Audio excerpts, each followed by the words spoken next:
Coming up on the Titan Sports Network's Fall 2024 preview show.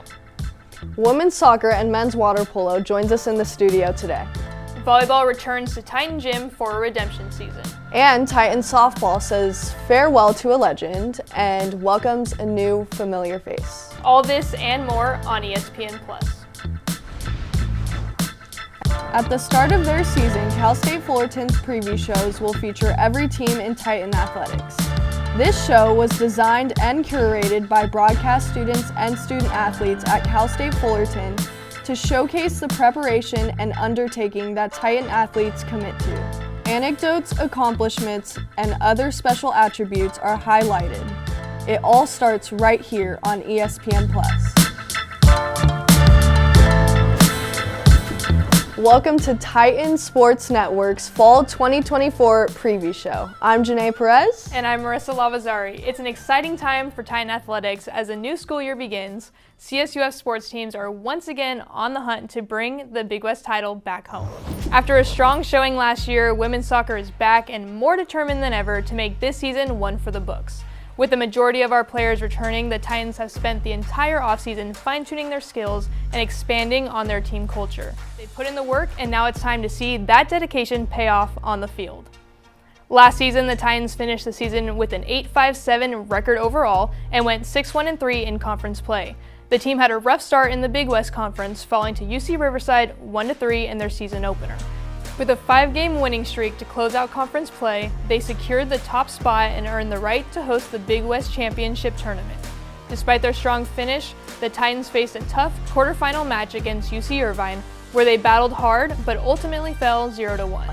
While the season didn't end as they hoped, Fullerton showed what perseverance and passion are all about on the pitch. We are here joined in studio by head of women's soccer, Coach Damian Brown. Welcome to the show, Coach. Yeah, thank you for having me.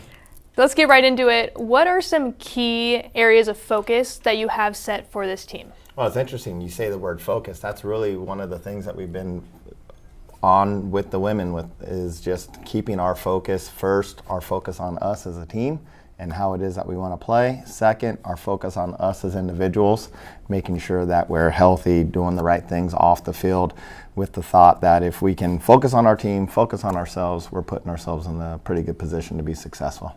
And you are welcoming back a good amount of your team from last season.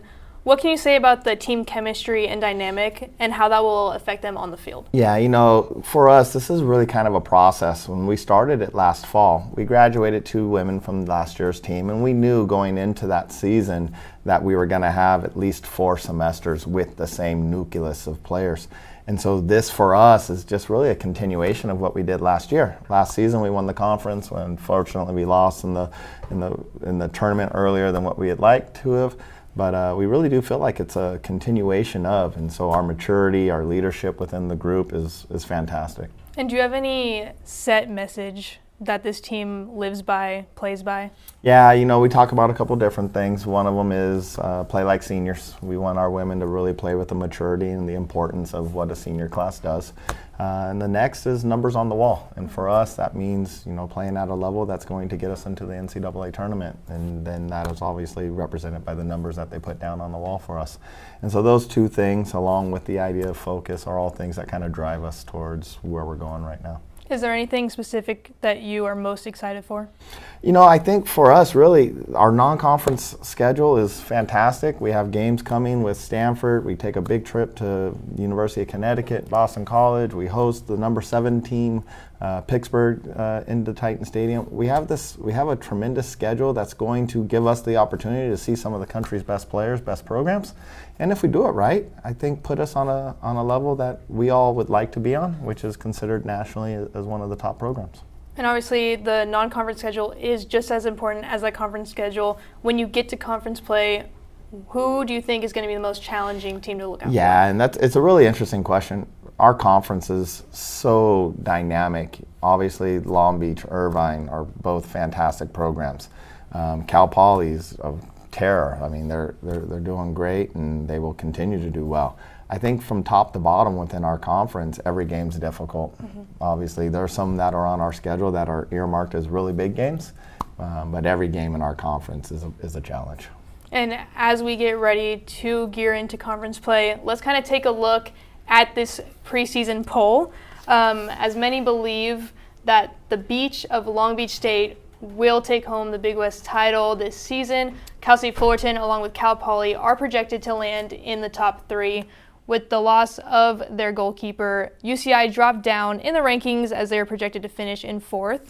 But so that preseason poll came out. How are you going to get this team from that top 3 to that top 1 finish? And I think really a big part of it falls on the coaching staff in regards to just how we manage the program, manage the women. We want to be as healthy and as strong as we can when we hit to the season and as the conference season progresses. But I think a lot of the success will really be dictated by how well we keep our focus and how well our upper class really kind of drives the program forward. Coach, obviously one of the focuses is to get those wins and elevate this program, but within that you had a new kind of change to this facility and program, new locker rooms. What did you see from that? What went into getting those? Yeah, it's something that has been in the works for some time, and it was one of the things that we wanted to do for the women in the program to kind of show them where their support is for them. The new locker room is fantastic, and it's exactly what I think our women need to feel the importance that they have here on campus and within our athletics department. And I know from what the feedback that we've gotten that they really do appreciate it, and it is somewhere that now they can be very prideful and really have a place that's theirs that they can call home and enjoy. Well, when you look good, you feel good, you're going to play good. Well, thank you for being here, and stay tuned. We will be back right after this break.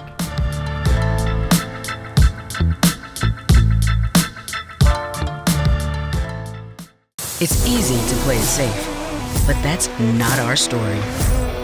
Only the bold. It's our mission. A call for risk takers and change makers to shine. In the classroom, in the community, and in competition.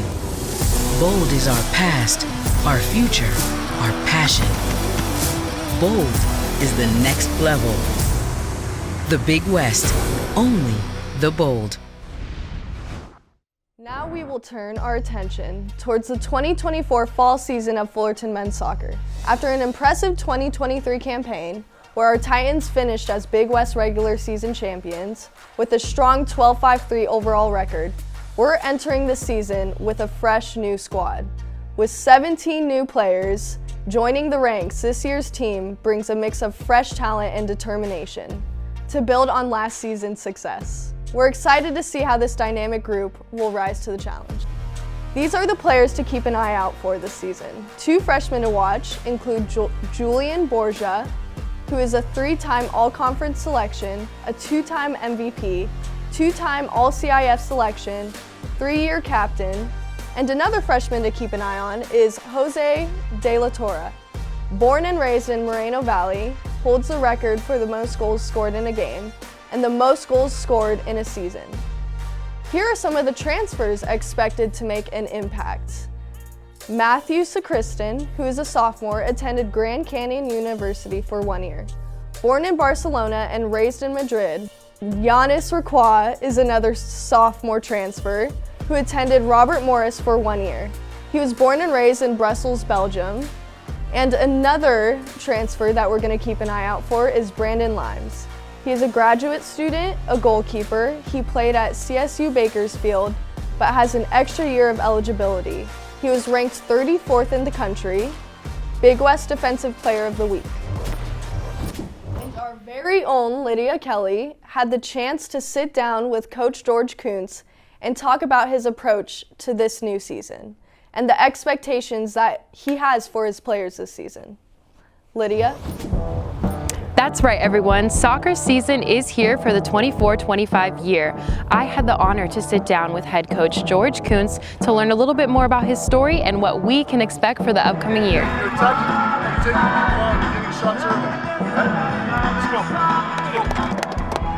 Here we go, boys. Finish our plays. Here we go. So we don't have to track back. Finish your plays, yeah? Times on 3. 1, 2, 3. Times. We're here with Coach George Kuntz. Are you ready? I'm ready. I want to talk a little bit about last season, and you were quoted speaking about brotherhood. Can you talk a little bit more about this brotherhood and what it looks like for you and your team? Absolutely.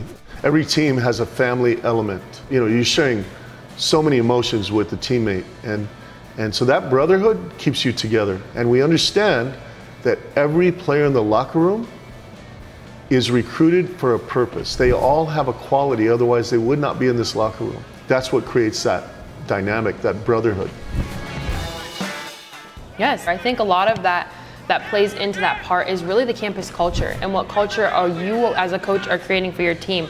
So now as the 24-25 season begins, can you describe that culture for us and describe your team and also your expectations for your players this season? This is a very unique team because we have a number of seniors. And those seniors are expected to provide leadership and legacies to the players that are newer to the team. So I think that's huge. That's a huge message, and that's what we hope that this team brings, is a workmanlike quality. We should be very fun to watch in the attacking third because we have some very electric attacking players that are super technical and they improvise. And so you're going to see a high level of intensity at the back and kind of artsy at the front, and very organized and disciplined at the back. That's what you're going to see a lot from our team. As this new season approaches, what can we expect from our competitors and our opponents? Well, our opponents know that our team can play. So a lot of teams try to stifle that, try to play very physical or very direct against us. And we're going to have a bullseye on our back. Every team that wins a Big West championship is going to have a bullseye on their back. And we live for that. We live for that environment. We live for the challenge.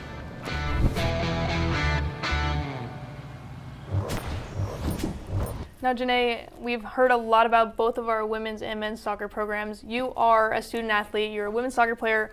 How does it feel for you to be a part of this successful program? Honestly, they've become a family for me. I came from UCI, so they've definitely provided a good community for me. It's a very tight-knit, athletic family, you could say. Yeah. Well, that's cool because men's soccer has all those transfers, and you kind of understand what it's like to come from another Big West Conference team, right, into this program. So that's going to be really cool to be able to kind of relate to those guys. Yes, totally. And I think it's super awesome that all of these transfers are basically international. I think that adds a very fun touch to a new team like that. And I definitely think international players will bring something that we haven't seen before, so I'm excited for that. Well, as we gear up for this season, we're going to be taking a look at the preseason poll. Our men's soccer team is projected to finish in second behind the defending Big West champs, the UC Irvine Anteaters. Sitting in third is UC Santa Barbara, and projected to finish fourth are the UC Davis Aggies. For the Titans, conference play will commence on Wednesday, October 2nd against UC Irvine. Let's dig our way onto the court to talk about women's volleyball. Coach Polster welcomed back 14 Titans, including the Big West 2023 All-Freshman Team honoree, Amina Campbell. Campbell led the team with 273 kills, 260 total digs. Riley Garris enters her sophomore season after leading the Titans with 762 assists, while Aubrey Beaver led the team with 29 aces.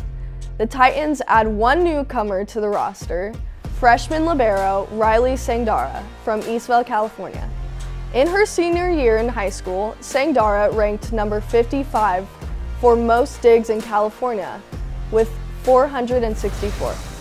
I'm so excited to see what this team can do now with a whole season under their belt. However, someone we haven't talked about is the soul and spirit of this team. Captain and senior Lila Traylor had a season crept by an injury, but now she's back and ready to lead this team in the court.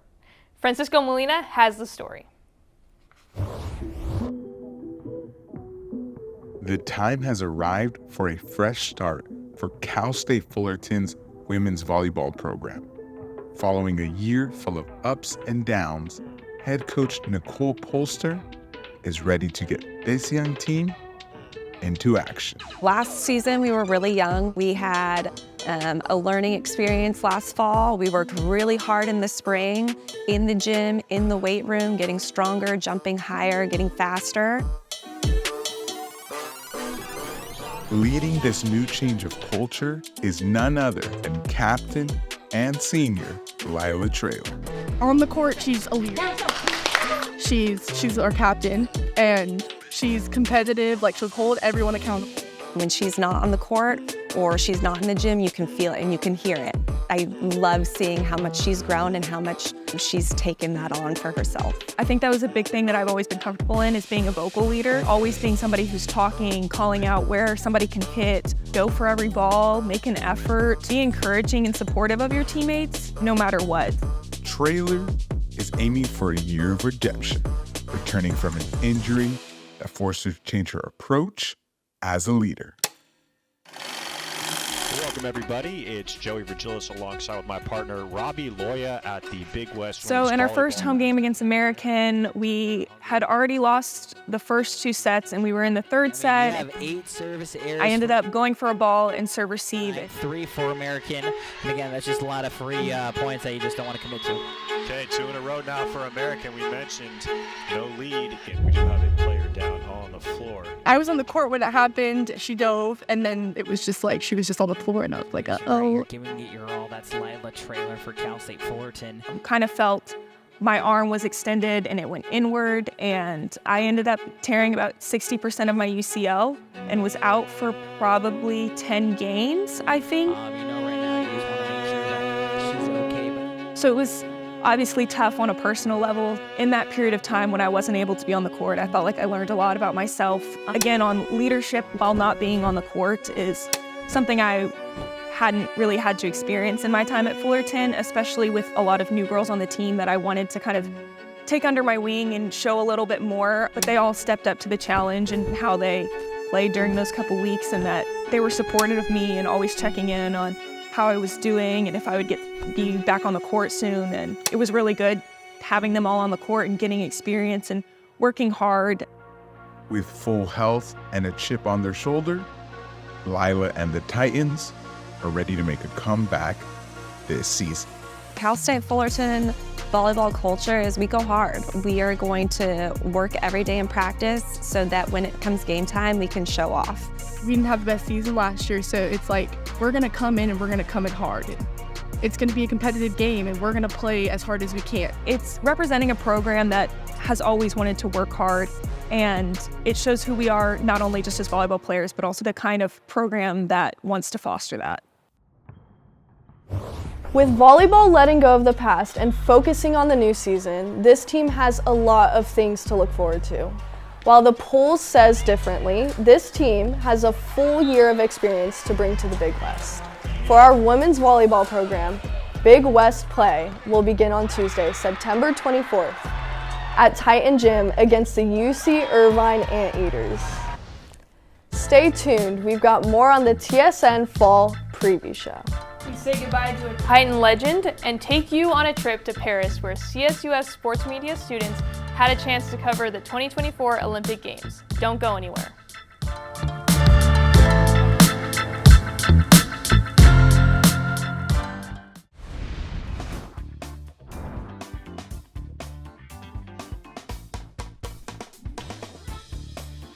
Hey there, Titans.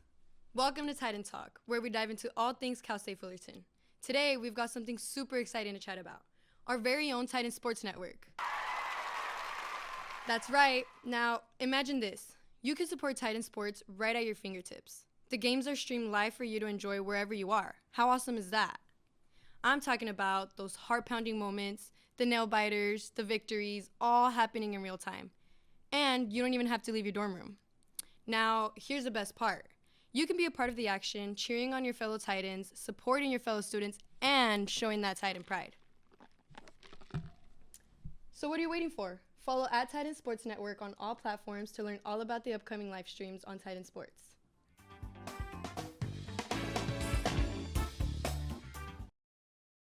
Tonight, I'm excited to be joined by Tony Chavez, an outstanding senior on the men's cross country team. Tony, thanks for coming in. How are you? I'm doing good, thank you. So, Tony, let's start by looking back at last year. You had quite an outstanding season. You had a lot of personal best scores and records. Overall, how do you feel about how last season went? Overall, last season was really good. I think it was a really good year for me, where I made a lot of jumps forward. I think there's definitely still a lot of room for me to grow, though, especially in the second half of the season. And so that's, I think, what I'm looking forward to this year. That's awesome to hear, Tony. So, on to the next question. What were your main focuses during that time, during your off season, and how is your preparation coming into the new upcoming fall season? Well, my main focus during last track season was mostly just trying to make that jump, because I feel like there was a gap that needed to be filled with one of our guys named Alexis graduating. I was like, okay, I need to start getting ready to step into those shoes. This past summer, I spent about 9 to 10 weeks in altitude, just trying to get stronger aerobically and get more fit overall.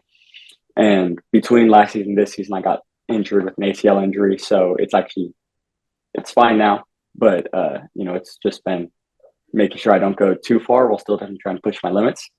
And overall, it's been going on. I've been feeling really strong. It's been going really well. That is a great approach, Tony. Now, I also heard that you guys went on a team retreat recently. How was that? How was that experience for your entire team and all the players? And what were some takeaways that you had from that weekend? Overall, it was a great experience. It was really fun. One of the biggest things I noticed was how many new people we have on our team. There's a lot of new girls. That's kind of exciting to see how they're going to rebuild this year, because I think they're going to be really strong. We have a lot of transfers coming in. As far as the guys' side, it was exciting to see how deep we were. We have, almost our entire team doing workouts faster than what we were doing last year, even. And so just seeing the fact that, right now, I couldn't even tell you who our top 8 is a really good sign. And I'm really looking forward to that. That sounds like a very valuable experience. On to the next question. I also want to ask how last year's team compares to this year's team. Are there similarities? Are there differences? And what you're looking forward to in that? So comparing the team this year to the team last year, I think overall we are going to be a lot deeper in the front side. Last year we had, Alexis Garcia. There was a little bit of a gap. And then, it was Tallman, me, and, a bunch of other guys. Where I think this year it's going to be like there's going to be a big group in the front, and that depth's just going to go all the way down. That's kind of, I think, the biggest difference, where, that's something that's going to be really good, I think, for cross country, especially when in the span of 5 seconds, you could have 20, 30 people coming across the line. And what about your coaches? We all know that coaching staff plays a big role in the success of a team. So what do you think about how your coaches approach your guys' practices and your team culture, especially Samantha Huerta, who previously was on the women's cross country team and track and field? How has she been able to kind of connect and be the middle person between the coaching staff and your teammates? I think it's been going really well. She works a little bit more with the girls' side, so I can't fully comment on that. Okay. But just from what I've seen, it's been a really, really fluid, and she's been a huge help in giving Tebby, somebody to bounce off of and somebody to actually help when you have 30 people you're managing at once, where there's 5 different groups all doing a different thing. Mm-hmm. As far as with Coach Tebby, I'm excited. He's a great coach. I love working with him. He does a great job of catering to you individually and what you need, while still keeping in mind the team and making sure that the team is still moving in the right way. And that's kind of, I think, part of the reason why, Sam is a huge help, because when you have that individuality, you end up wanting to have to modify certain things, and Sam's also able to help manage that. Tony, it was great having you. We wish you the best of luck this season. Thank you for joining us tonight. I'm doing good. Thank you. Stay tuned after the break for Lydia Kelly's interview with water polo head coach Kyle Witt.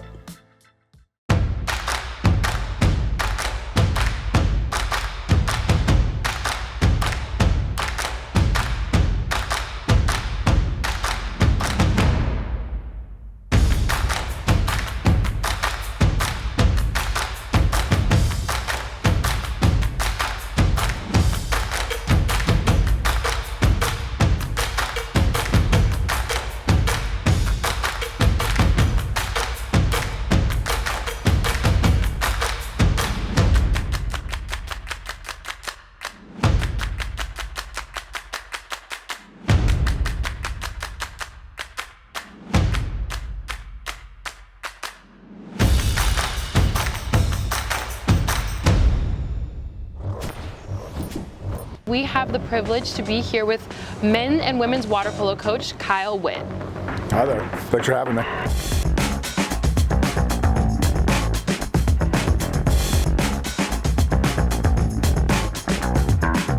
Let's just start off with your bio. It's very impressive. We have 247 career wins while coaching 46 All-Americans, 2 Olympians, and 8 student athletes who went on to play national teams. What has all of this success meant for you as a coach?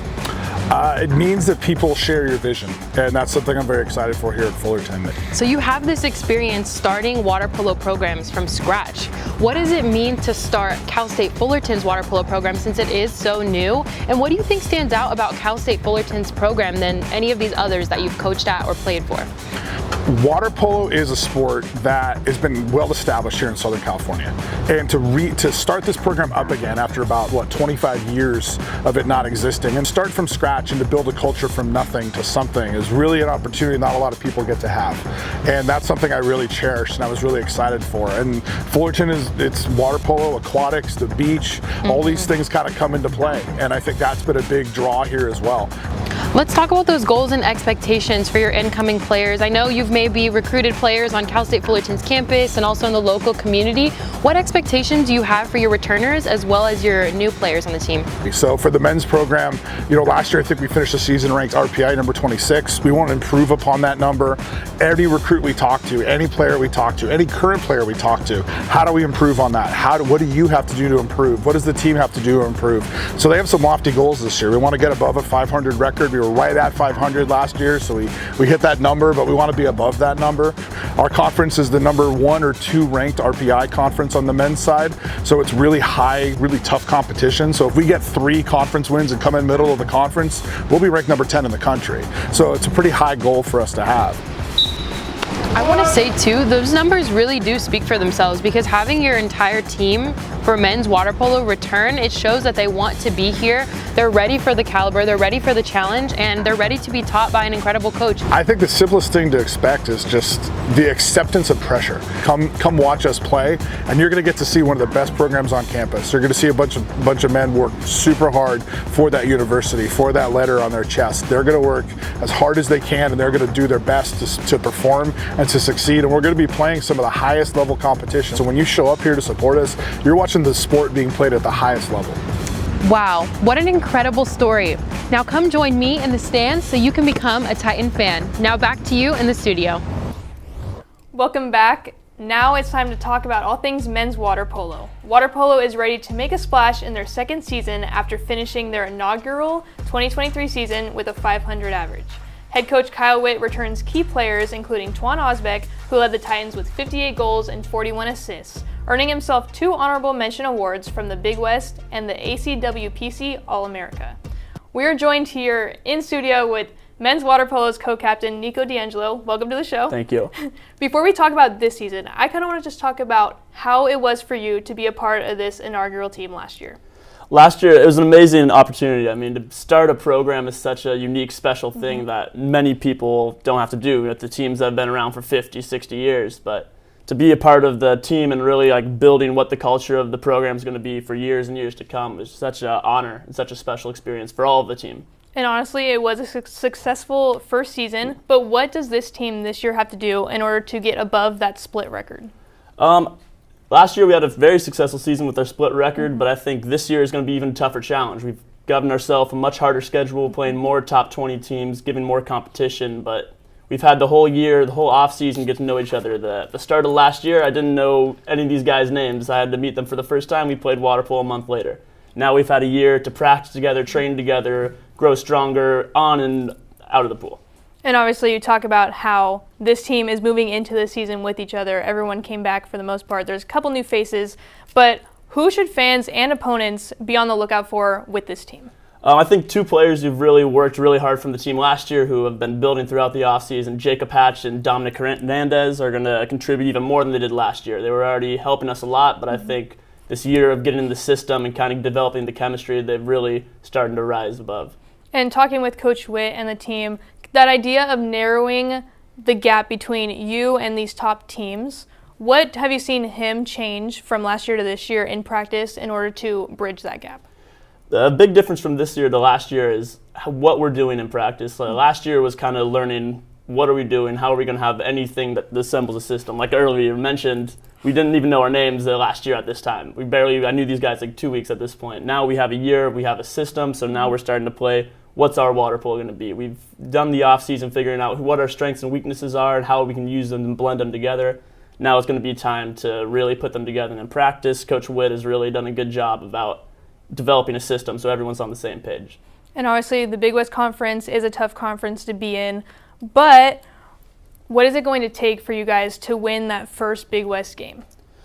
Yeah, it's a big goal for us for sure to win that first Big West game. I mean, one of the strongest water polo conferences, especially overall. Any other water polo conference, we'd already have our first conference win, but this is such a tight conference. But I think we're really ready to get the opportunity. We've been working hard, we have attention to detail, and I think that's what it's going to come down to. Are we going to be focused in practice, leading up to games and executing the games? And we've proved we can do that all off season. We've been growing so much that we're totally ready to make that opportunity as long as we keep working hard and keep that attention to detail. And speaking of the Big West, we're going to swim our way to the preseason poll. Our men's program, they're looking to turn some heads this season. After one season playing with each other, this team has even more to offer as they gear up for another season in the pool. On Saturday, October 12th, last year's league runner-up Gauchos will travel down to Southern California to take on our men's program in the Titan Aquatics Center. Nico, thank you for joining us in studio. I wish you all the best this season.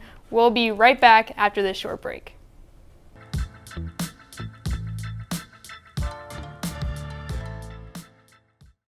Power isn't born, it's built over time.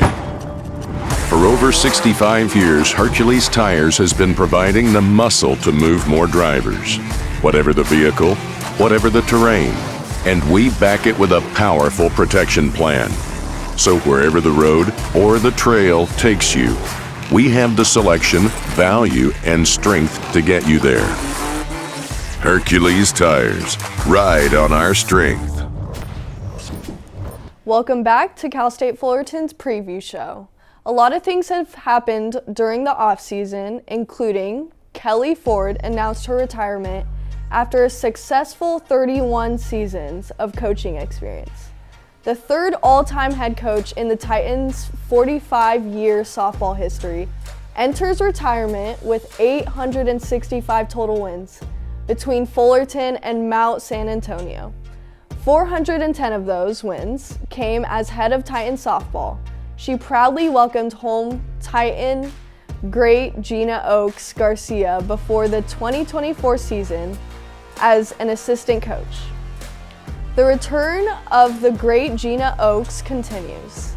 Cal State Fullerton Athletics announced the hiring of Oaks Garcia as the fourth all-time head coach of Titan softball.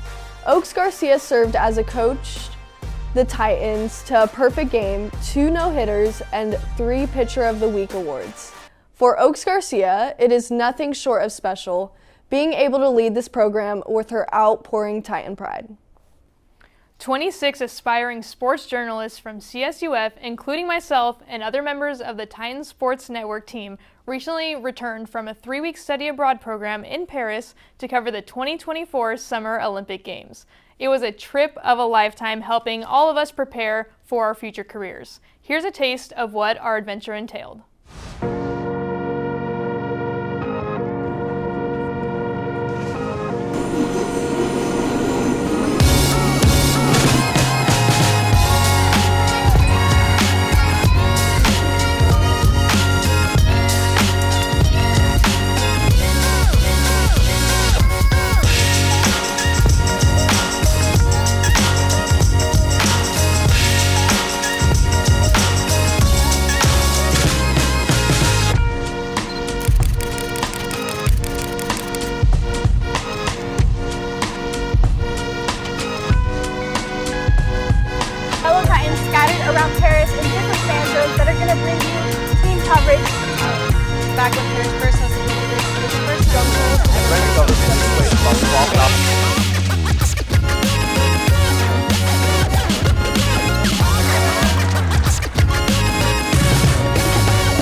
and they are here for the Olympics. I'm going to be joining our fellow Americans. How does it feel to be high-powered?